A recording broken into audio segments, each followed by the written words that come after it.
Tensions are escalating between the U.S. and Turkey as the Trump administration threatens new sanctions against the country. In an unprecedented move, the NATO ally has been kicked out of an American-led fighter jet program. The Pentagon has stopped selling F-35 warplanes to the country. This comes after Turkish President Recep Erdogan defied the U.S. and fellow NATO allies by purchasing a new missile system from Russia. Pentagon officials spoke about the tensions yesterday. This is a rather unfortunate development and one the U.S. government has worked tirelessly to avoid. But let me be clear, the United States greatly values our strategic relationship with Turkey. That remains unchanged.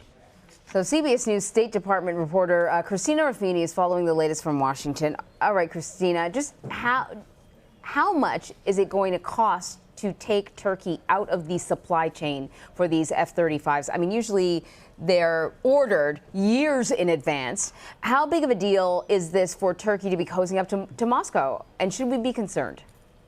So there are about 900 parts that Turkey was helping produce, and the Pentagon yesterday said it's going to cost between $500 and $600 million to shift that production back to the U.S. or other countries in Europe.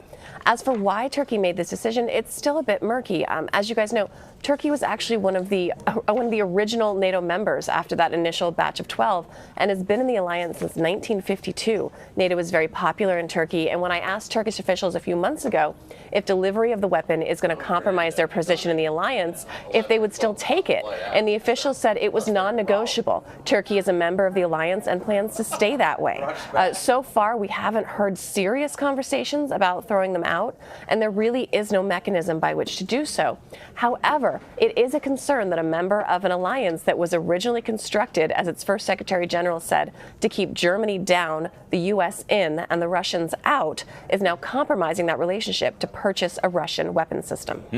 All right, so Ruffini, what's the main motivation then for Turkish President Erdogan needing this system?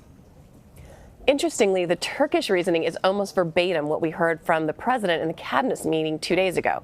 Turkey wanted Patriots to defend itself. He says the U.S. wouldn't sell them, so it went elsewhere. It's like Julia Roberts in Pretty Woman. The Turks want to waltz back into the room with arms full of bags from Rodeo Drive, or in this case, the Russians, and say to the U.S., hey, you wouldn't let us shop here? Big mistake. But there's this disconnect. Huge, big mistake.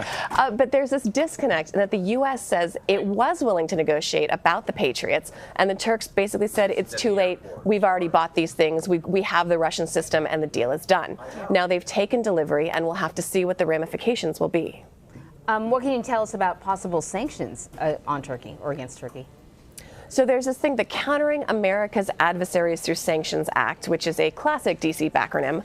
It gives the administration a list of 12 options they can choose from. The question is if they will, in fact, choose them. President Erdogan said Sunday that President Trump can waive these sanctions if he wants to. It's unclear if that's actually the case, but there has been delay after delay in the past week. We've been expecting this announcement about sanctions, and it hasn't come, which makes a lot of us think maybe there's some sort of deliberation behind the scenes now about whether or not these sanctions would be applied against Turkey, or if they could be trying to find a way to lessen the sanctions or get around them. Yesterday, the Pentagon said it would defer questions about CAATSA sanctions to the State Department, and the State Department, despite my pestering and that from many of my colleagues, still has not issued guidance on what measures will be taken. Earlier this week, the spokesperson said the President and the Secretary will make a decision based off what they're required to do according to U.S. law. Christina Ruffini, thank you. Thanks, guys.